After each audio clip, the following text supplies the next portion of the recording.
మన ప్రభు అయిన యేసుక్రీస్తు శ్రేష్టమైన నామంలో మీ అందరికీ నా హృదయపూర్వకమైన వందనాలు, శుభాలు తెలియజేస్తూ ఉన్నాను. ప్రియమైన దేవుని బిడ్డలారా, దేవుని యొక్క వాక్యంపై మనం ఆధారపడినప్పుడు దేవుని యొక్క వాక్యం మనల్ని ఏ విధంగా నడిపించాలో, ఏ విధంగా పోషించాలో దేవుని యొక్క లేఖనం తెలియజేస్తుంది. కాబట్టి ఆయన యందు విశ్వాసం ఉంచినటువంటి మనల్ని ఆయన ఎన్నడూ, ఎప్పుడు, ఎక్కడ కూడా సిగ్గుపరిచే దేవుడు కాడు. కాబట్టి ఆయన నమ్మినటువంటి మనం ఎన్నటెన్నటికీ సిగ్గు నొందమని దేవుని యొక్క వాక్య లేఖనం తెలియజేస్తూ ఉంది. కాబట్టి ప్రియమైన దేవుని బిడ్డలారా, దేవుని యొక్క సన్నిధిలో ఆయన యందు విశ్వాసం ఉంచినటువంటి మనం దేవుని యొక్క లేఖనం ప్రకారం అయినటువంటి విధానంలో మనం జీవించినప్పుడు అది మనకు ఆశీర్వాదకరమైనటువంటి విషయమని జ్ఞాపకం చేసుకోవాలని ప్రేమతో మీకు తెలియజేస్తూ ఉన్నాను. ఇదిగో, మన యొక్క అతిక్రమాలన్నీ, మన యొక్క దోషములన్నిటిని కూడా ప్రభు సన్నిధిలో మనం ఒప్పుకొని విడిచిపెట్టినప్పుడు దేవుని యొక్క గొప్ప కనికరాన్ని మనం పొందుకుంటాం. దేవుని యొక్క గొప్ప మేలును కూడా మన కుటుంబం అనుభవిస్తుంది.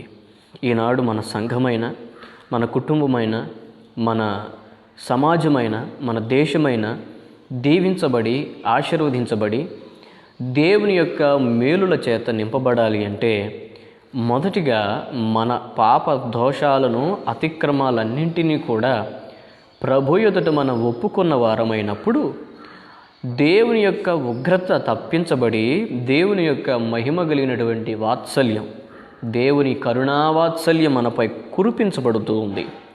ప్రియమైన దేవుని బిడ్డలారా, అతిక్రమాలను దాచిపెట్టేవాడు వర్ధిల్లడు, దానిని ఒప్పుకొని విడిచిపెట్టేవారు మాత్రమే దేవుని కనికరాన్ని పొందుతారని దేవుని లేఖనం తెలియజేస్తూ ఉంది. కాబట్టి పరిస్థితులు ప్రతికూలంగా ఉన్నప్పటికీ కూడా, ఎన్ని పరిస్థితులు మన జీవితాలలో మనల్ని ఇబ్బంది పెట్టినా కూడా మనం జ్ఞాపకం చేసుకోవాల్సినటువంటి విషయం, ప్రభు పాదాలను మనం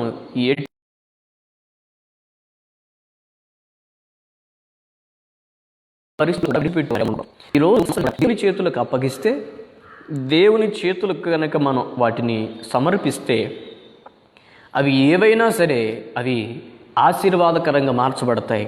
వాటి మీద ఉన్న శాపమంతా కుట్టివేయబడుతుంది. దేవుని చేత ఆశీర్వదింపబడిన మనలను ఆపగలవాడు ఈ లోకంలో ఎవరు ఉండరని దేవుని లేఖనం స్పష్టంగా తెలియజేస్తూ ఉంది.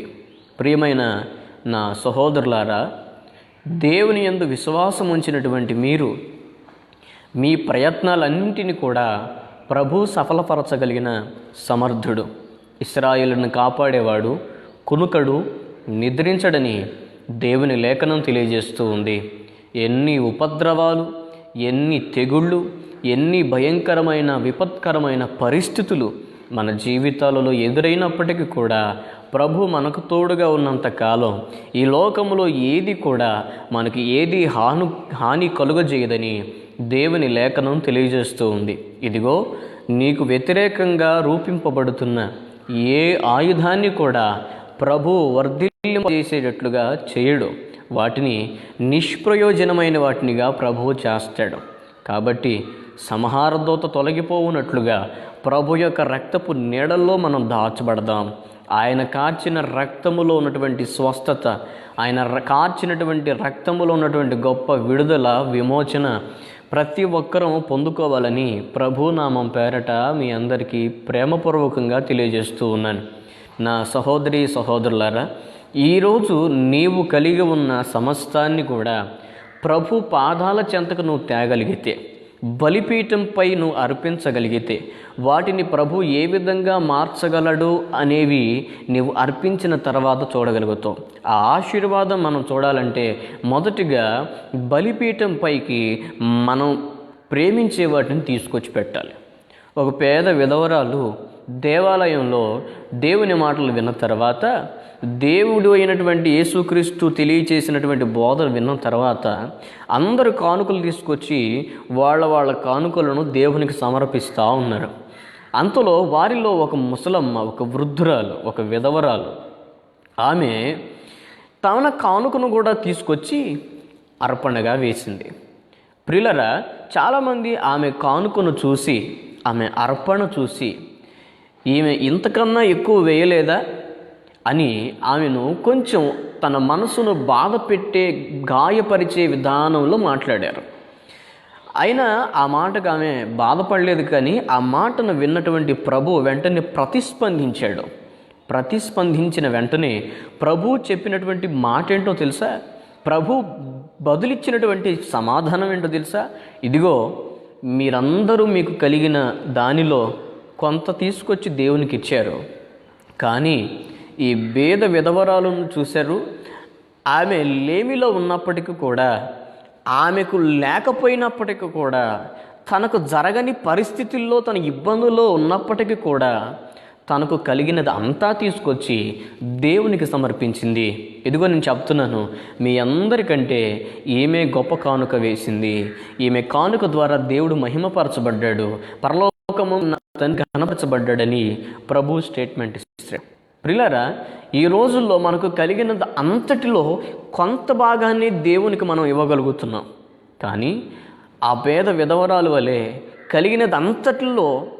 కలిగినదంతా కూడా దేవునికి తీసుకొచ్చి ఇచ్చేటువంటి విధానం, సమర్పణ అనేది ఈనాడు మనం కోల్పోతున్నాం. అలాని మీ డబ్బు మొత్తం తీసుకొచ్చి దేవునికి ఇవ్వమని కాదు. దేవుడు నీకు ఇచ్చిన ఆరోగ్యాన్ని, దేవుడు నీకు ఇచ్చిన యవన బలాన్ని, దేవుడు నీకు ఇచ్చినటువంటి జ్ఞానాన్ని, దేవుడు నీకు ఇచ్చినటువంటి టాలెంట్ని, దేవుడు నీకు ఇచ్చిన నైపుణ్యాన్ని అంతటిని కూడా దేవునికి ఉపయుక్తమైనదిగా, దేవునికి ఉపయోగకరమైనదిగా నీవు దేవునికి సమర్పించగలిగితే, దేవునికి ఇవ్వగలిగితే, దేవుడు నీకు ఇచ్చినటువంటి కృపావరాన్ని బట్టి, దేవుడు నీకు ఇచ్చిన జ్ఞానాన్ని బట్టి, దేవుడు నీకు ఇచ్చిన బలాన్ని బట్టి, దేవుడు నీకు ఇచ్చినటువంటి ఆరోగ్యాన్ని బట్టి, దేవుడు నీకు ఇచ్చినటువంటి ఆయుష్కాలాన్ని బట్టి దేవుడు తన పనిలో నిన్ను ఒక మహిమగల పాత్రగా వాడుకుంటాడు. ఇది సత్యం. కాబట్టి ప్రియమైన సహోదరి సహోదరులారా, మీరు ఏ స్థితిలో ఉన్నవారైనా సరే, ఎంత గొప్ప పొజిషన్లో ఉన్నవారైనా సరే, ఎంత జ్ఞానం కలిగిన వారైనా సరే, ఎంత విద్యావేత్తలైనప్పటికీ సరే, మీరు ఇతరులకు బోధించేవారైనప్పటికీ సరే, కానీ మీరు జ్ఞాపకం చేసుకోవాల్సిన విషయం ఏంటో తెలుసా? మీకు కలిగినదంతటిని ప్రభు పాదాల దగ్గర పెట్టగలిగేటువంటి మనస్సు. మీకు కలిగిన సమస్తాన్ని బలిపీఠం మీద తీసుకొస్తే అప్పుడు ఆశీర్వాదాన్ని మీరు కన్నులారా చూస్తారు. యేసుక్రీస్తు ప్రభువారు మనలో చూసేది మనం ఇచ్చేటువంటి అర్పణ కాదు, మనం చేసేటువంటి పరిచర్య కాదు, పరిచర్య చేసేటువంటి నీ మనస్సును ప్రభు చూస్తున్నాడు. నీ మనసు దేవుని ఎదుట సరి అయినదిగా లేకపోతే నీవు చేసే పరిచర్య కూడా అది అంగీకరించబడదన్న మాట వాస్తవం. కాబట్టి ఈ సమయంలో మనం జ్ఞాపకం చేసుకోవాల్సినటువంటి సత్యం, నీకు కలిగినది ఏదైనప్పటికీ కూడా, అది ఘనమైనది కావచ్చు, ఘనహీనమైనది కావచ్చు, గొప్పది కావచ్చు, గొప్పది కానిది కావచ్చు, ఏది ఏమైనప్పటికీ కూడా ప్రభు ఎదుట నువ్వు వాటిని అప్పగించగలిగితే, ప్రభు ఎదుట వాటిని సమర్పించగలిగితే, బలిపీఠం మీదకి వాటిని నువ్వు తేగలిగితే గొప్ప ఆశీర్వాదం నీ కన్నులారా నీ జీవితంలో మాత్రమే కాదు, నీ సంఘంలో కూడా నువ్వు చూస్తావు. నీ సమాజంలో, నీ బంధువుల కుటుంబంలో, నీ స్నేహితుల కుటుంబంలో నువ్వు కన్నులారా చూస్తావు. నా సహోదరి సహోదరులారా, ఇదిగో ఈ సమయంలో దేవుని మాటలు వింటున్న బిడ్డలారా, మీరు ఏ పరిస్థితిలో ఉన్నవారైనా సరే, ఆర్థికపరమైన ఇబ్బందుల చేత సతమతమైపోతూ, నలిగిపోతూ, ఆకలి మంటల చేత ఏం చెయ్యాలో పాలు పొందని పరిస్థితుల్లో ఉన్నటువంటి నా దేవుని బిడ్డలారా, ప్రభు మీతోనే మాట్లాడుతూ ఉన్నాడు. మీ పరిస్థితులు ప్రభు చూస్తూ ఉన్నాడు. మీ పరిస్థితులు మీ స్నేహితులు గమనించకపోవచ్చు, మీ పరిస్థితులు మీ కుటుంబ సభ్యులు, మీ బంధువులు, మీ రక్త సంబంధికులు గమనించకపోవచ్చు. కానీ నీవు లేచుటయు, కూర్చుండుటయు, నడుచుటయు, పరుండుటయు, ప్రభు చూస్తూ ఉన్నాడని దావీదు కీర్తనాకారుడు తెలియజేస్తూ ఉన్నాడు. కాబట్టి మనం వేసే ప్రతి అడుగును ప్రభు చూస్తున్నాడు. ఇదిగో మీరు దేనిని గురించి చింతించొద్దు, దేని గురించి మీరు బాధపడొద్దు. ఇదిగో మీరు ఆకాశ పక్షుల కన్నా శ్రేష్ఠులు. ఏం తిందాం, ఏం తాగుదాం, ఏం ధరించుకుందామని చింతించొద్దు. మొదటిగా నా నీతిని, రాజ్యాన్ని వెతకమని ప్రభు లేఖనం తెలియజేస్తుంది. ఇదిగో భయపడద్దు, దేని గురించి మీరు చింతించొద్దు. పరిస్థితులు మారైపోయినా, తల్లకిందులైపోయినా, కుటుంబ పరిస్థితులు గందరగోళ పరిస్థితుల్లో ఉన్న, ఎందుకు ఈ కుటుంబంలో ఉండే కంటే భయంకరమైనటువంటి లోకంలో బ్రతకడం మేలు, చావటం నయం అనేటువంటి ఆలోచనలో మగ్గిపోతూ ఉన్నటువంటి దేవుని బిడ్డలారా, మిమ్మల్ని అర్థం చేసుకునేవాళ్ళు లేరని కుమిలిపోతున్న సహోదరులారా, ఇదిగో మీరు దేని గురించి భయపడద్దు. మీ తల వెంట్రుకలన్నీ లెక్కించబడి ఉన్నాయి. ఖచ్చితంగా, నిశ్చయంగా మీ స్థితిని ప్రభు మార్చగల సమర్థుడు. దేవునికి స్తోత్రం కలుగును గాక. దేవుని యందు విశ్వాసం ఉంచిన మీ విశ్వాసం ఎన్నడూ ఒమ్ము చేయనీయుడు. ఆయనపై నిలిపిన నిరీక్షణ మిమ్మల్ని ఎన్నటికీ సిగ్గుపరచదని దేవుని లేఖనం తెలియజేస్తూ ఉంది. బిడ్డలారా, బలిపీఠం మీదకి మనకు ప్రేమించే వాటిని మనం తీసుకుని వెళితే ఏం జరుగుతుంది అని మనం ఆలోచన చేస్తే, ఇద్దరు వ్యక్తులు బలిపీఠం మీదకి అర్పణ తెస్తున్నారు. ఇద్దరు అన్నదమ్ములు బలిపీఠం మీదకి అర్పణ తెచ్చారు. ఒక వ్యక్తి ఒక పదార్థం తెచ్చాడు, మరి ఒక వ్యక్తి మరి ఒక పదార్థాన్ని తెచ్చాడు. తనకు కలిగిన వాటిని దేవుని యొక్క బలిపీఠం మీదకి తీసుకొచ్చి పెట్టారు. ఇద్దరు బలిపీఠం మీద దహన బలిని సిద్ధం చేశారు. కానీ ఒక వ్యక్తి యొక్క అర్పణ మాత్రం దేవుడు అంగీకరించి, మరి యొక్క వ్యక్తి యొక్క అర్పణను ప్రభు రిజెక్ట్ చేశాడు. కారణం ఏంటి అంటే, ఆ వ్యక్తి కలిగిన దానిలో తనకు మేలైనది, తనకు లాభకరమైనది ఏదో అది దేవుని దగ్గరకు తెచ్చాడు. మరి ఒక వ్యక్తి తనకు పనికిరానిది, తను ఇష్టపడనిది, తను ప్రేమించని దాన్ని తీసుకొచ్చి బలిపీఠం మీద పెట్టాడు.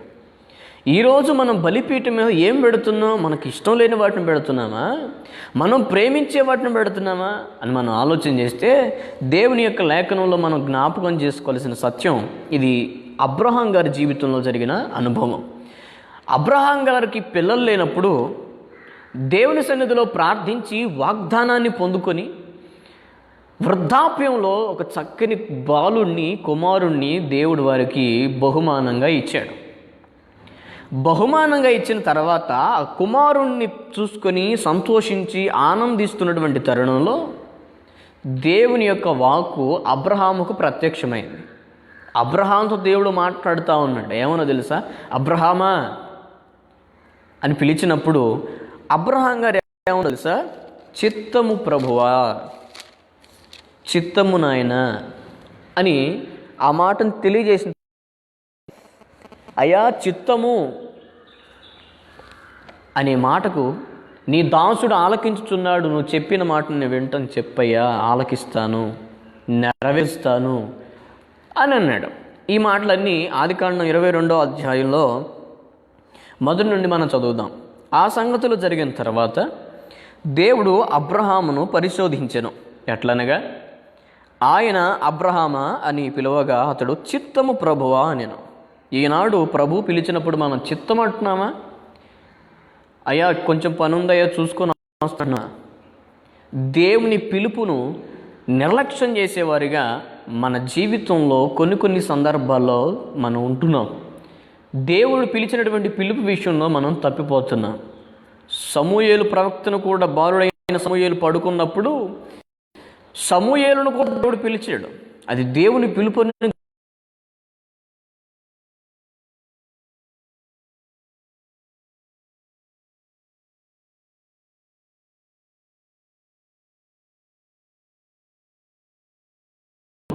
ఈసారి గనక నీకు ఆ స్వరం వినబడితే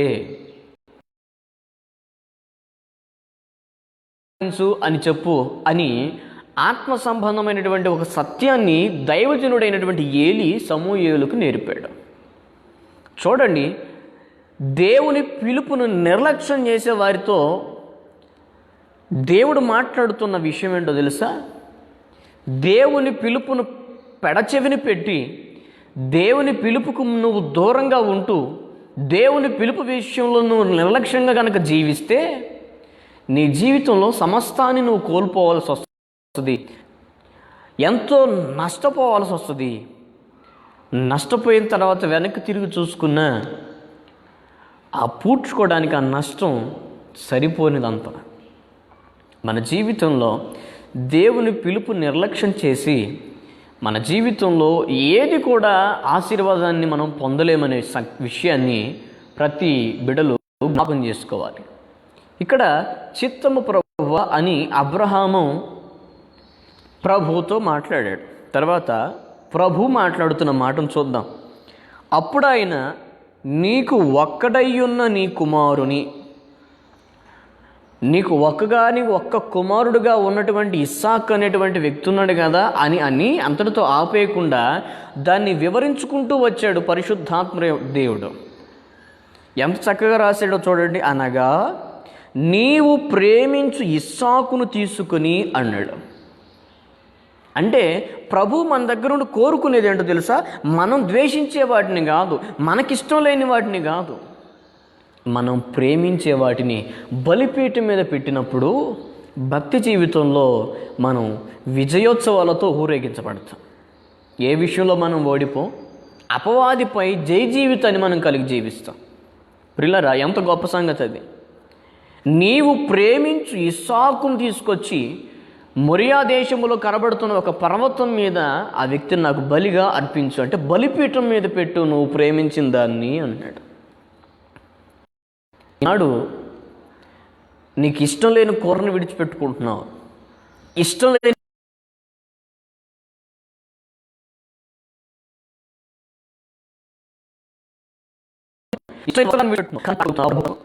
ప్రభు మాట్లాడుతున్న మాట, ప్రభు కొరకు నీవు ఒక విషయం నష్టపోవటానికి ఇష్టపడితే, ప్రభు కొరకు నీవు ప్రేమించిన వాటిని విడిచిపెట్టుకోవడానికి గల ఇష్టపడితే జనములకు స్వాస్యంగా ప్రభు నిన్ను నిలబెట్టగలడు. దేవునికి మహిమ కలుగునుగాక. నీవు ప్రేమించిన వాటి ప్రభు కొరకు పెంటతో సమానించుకోవాలి. పెంటతో సమానంగా ఎంచుకున్నప్పుడు దేవుని యొక్క మహిమ ఆశీర్వాదాన్ని, మహిమ కలిగిన జీవితాన్ని భవిష్యత్తులో నువ్వు చూస్తావు. నీవు ప్రేమించిన వాటిని, మనకిష్టం లేని వాటిని విడిచిపెట్టుకోవడంలో గొప్ప విషయం ఏం లేదండి. మనం ప్రేమించే వాటిని మనం ప్రభుకి ఇవ్వాలి.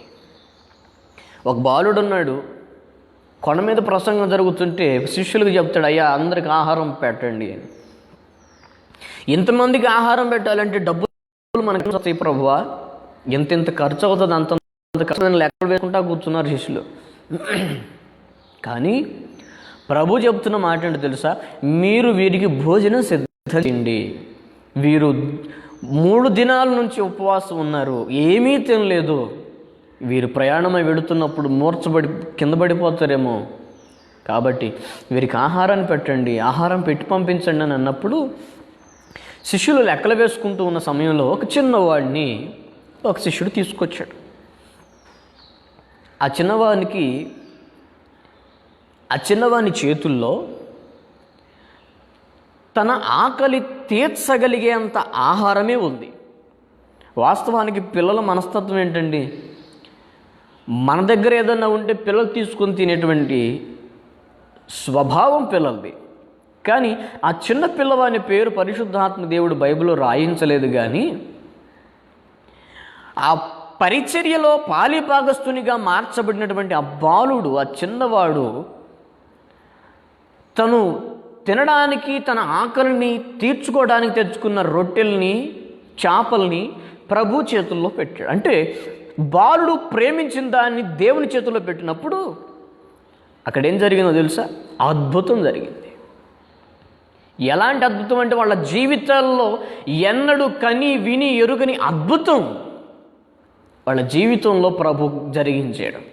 ఈరోజు నీ కుటుంబంలో అద్భుతం జరగాలన్నా, నీ జీవితం అద్భుతంగా మార్చబడాలన్నా, నీ కుటుంబంలో అద్భుతాలు ప్రారంభం అవ్వాలి అంటే నువ్వు చేయాల్సినటువంటి పని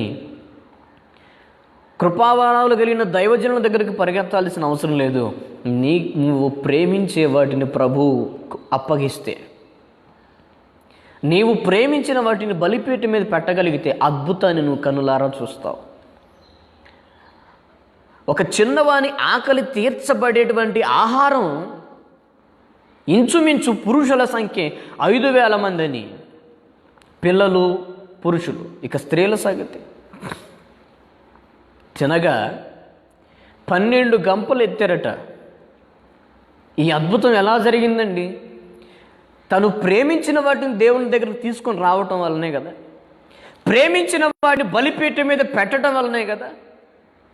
ఈనాడు మన కుటుంబాలు దీవించబడకపోవడానికి, ఆశీర్వదింపబడకపోవడానికి, మన యవన జీవితాలు దీవించబడకపోవడానికి కారణం ఏంటో తెలుసా? మనం ప్రేమించిన వాటిని దేవుని కోసం త్యాగం చేసుకోవాలి. మనం ప్రేమించిన వాటిని దేవుని కోసం సమర్పణ చేసుకోవడం కోసమైనా ఇష్టపడాలి, త్యాగమైపోవటానికైనా ఇష్టపడాలి. నువ్వే పరిస్థితిలో ఉంటున్నావు? మరి దేవుని కోసం ఖర్చు అయ్యే మనసు ఉందా? దేవుని కోసం నీ బలం, దేవుని కోసం నీ ఆరోగ్యం, దేవుని కోసం నీ తెలివి, దేవుని కోసం నీ చదువు ఖర్చు చేయగలుగుతున్నావా? దేవుని మందిరములో, దేవుని పరిచర్యలో మహిమ కలిగిన ఒక చిన్న పాత్రగానైనా వాడబడాలనే ఆశ నీ హృదయంలో కలగడం లేదా? ప్రియులారా, గొప్ప పరిచర్య జరిగిన చిన్నవాని ద్వారా, కానీ ఆ వ్యక్తి యొక్క జీవితాన్ని ప్రభు మరుగు చేశాడు.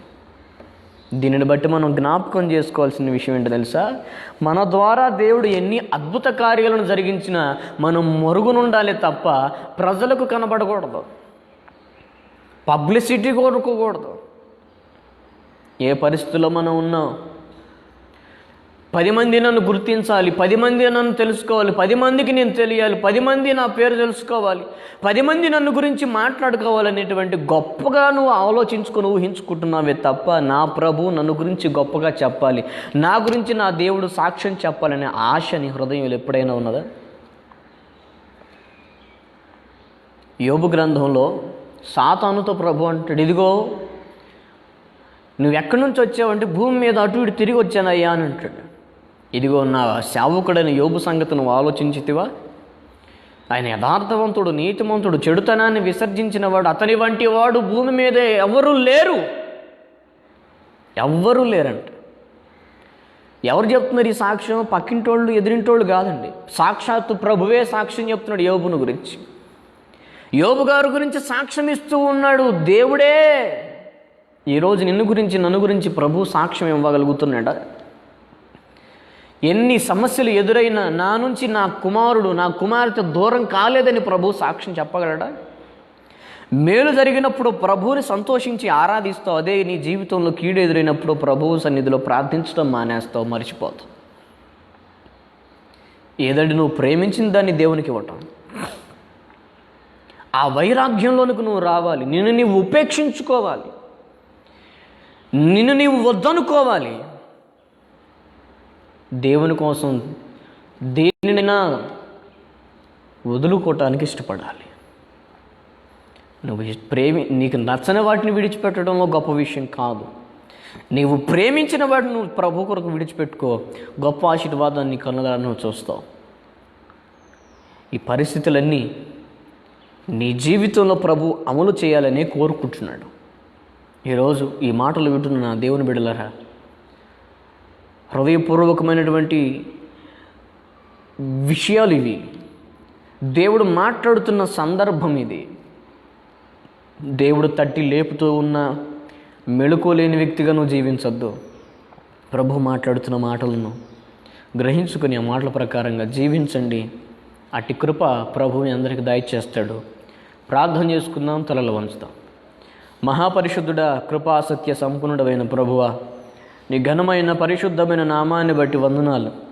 ఇదిగో ఈ ఉదయకాల సమయంలో నీ మాటలను నాయన మేము ధ్యానించుకోవడానికి, నీ మనసును తెలుసుకొనడానికి మీరు ఇచ్చిన కృపను బట్టి వందనాలు. ఇప్పటి వరకు ఎవరెవరైతే ఈ మాటలు విన్నారో, ఎవరెవరైతే ఈ మాటలు వింటూ ఉన్నారో వారందరినీ కూడా మీరు దీవించి ఆశీర్వదించండి.